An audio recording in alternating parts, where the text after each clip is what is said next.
So in this problem, we're looking at a second order differential equation with a non-homogeneous term that's defined as a step function, and it has some initial conditions. So it's an IVP. Okay? So because of the nature of the non-homogeneous term f of t, which is a step function, here it is more appropriate to use the Laplace transform. Otherwise, it's very complicated. Okay? So here, let us first write the IVP. So we have y double prime plus y equals the function f of t, which is 1 if t is between 0 and pi over 2 and 0 otherwise.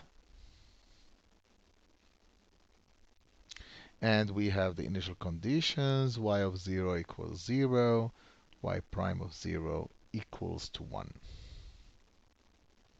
So here I want to solve this. First, let me rewrite f of t as u sub 0 of t minus u sub pi over 2 of t, which is 1 minus u pi over 2 of t. And recall that uc's is the function that gives you 1 here and 0 to the left of c. So that's uc's. And sometimes it's also called hc. Okay? So here I'm going to be using the uc's notation. Okay? So if we use Laplace, we have Laplace of y double prime plus Laplace of y equal Laplace of f of t here. So now we need to use this beautiful formula that says that Laplace of y prime is equal to s Laplace of y minus y of 0, and Laplace of y double prime equal to s squared Laplace of y minus s y of 0 minus y prime of 0. So this gives us that s squared Laplace of y minus s y of 0 minus y prime of 0 plus Laplace of y is equal to Laplace of f of t. So now y of 0 is equal to 0, so this term here goes away, and y prime of 0 is equal to 1, so we get s squared, if I put this term with this term, plus 1 times Laplace of y minus 1 equal Laplace of f of t.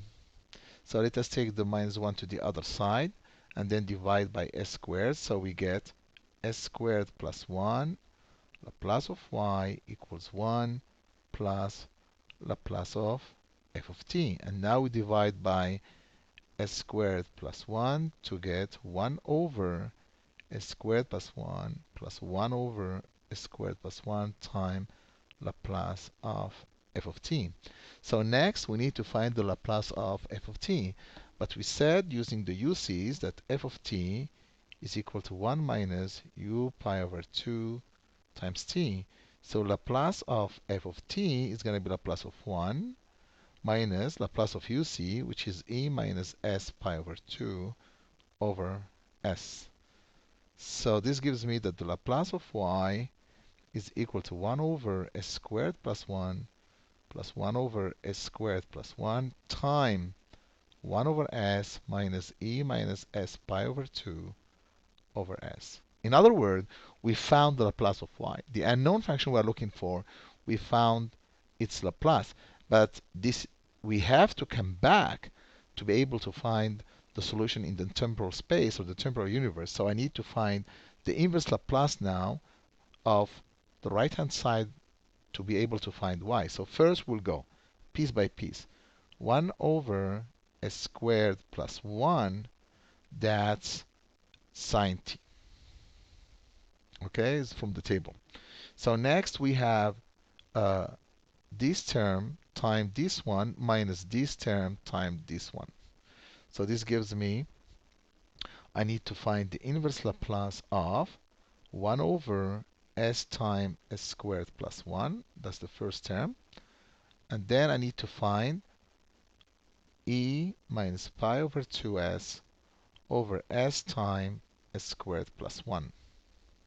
So we have done We have done these examples before, how to find the second one. So the first one, we are going to need to do some partial decomposition. So we have inverse Laplace of 1 over s times s squared plus 1.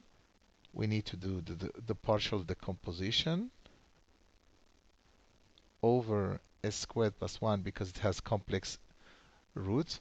And here we need to find a, b, and c. We need the partial decomposition technique to find it. And here I'll leave it to the reader or the listener to.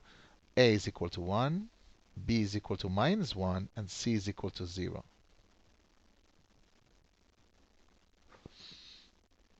So the 1 over s gives me 1, and the other one gives me cosine of t. So the inverse Laplace of 1 over s times s squared plus 1 is 1 minus cosine of t. So now we need to find the third term, which is the inverse Laplace e minus s pi over 2 over s times s squared plus 1.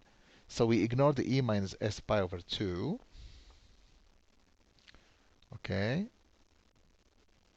And we already found the 1 over s times s squared. And now we shift it using the formula. We have seen that before.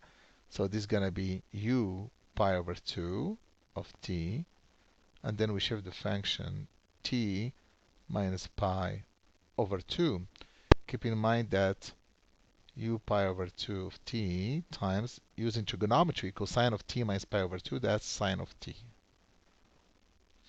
So this gives me that the solution is, okay, the first one that we found,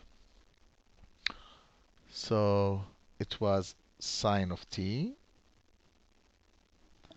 Then we have 1 minus cosine of t for the second one, and minus the third one, which is u pi over 2 of t, 1 minus sine of t.